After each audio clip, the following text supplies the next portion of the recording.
So here we're pretty much just looking at the punctuation around this word centerpiece, right? So let's read the sentence and then see what's appropriate. So the sentence reads, we chose however. So however, to avoid scrutiny, Sequeiros painted the final section of the mural, the centerpiece, at night. So the way it's written right now doesn't make very much sense because you have this comma that's currently alone and it doesn't provide much value to the sentence. Let's, for example, look at B, where we have a comma right after centerpiece. That would be useful because then this comma partners with that one, and then you're saying what's in between. Again, what's in between those commas is some kind of specification of what's said before, which makes sense because you're saying that the final section of the mural, the centerpiece, at night.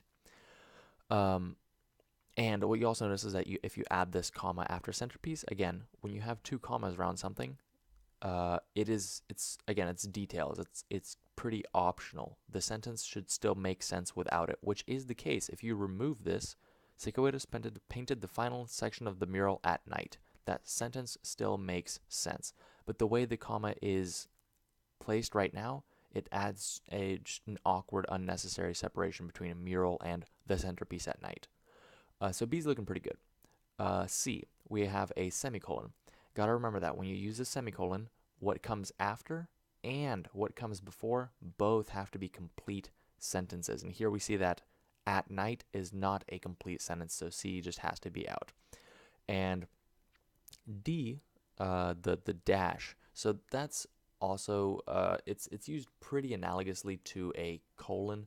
You're writing about something and then you can maybe put a dash and then list examples of something you just said or somehow qualify what you just said. And here at night doesn't expand in any way upon anything that was said before. It doesn't describe anything. It's just a central part of the sentence because we're talking about the final section, which was painted at night. So D would also be inappropriate.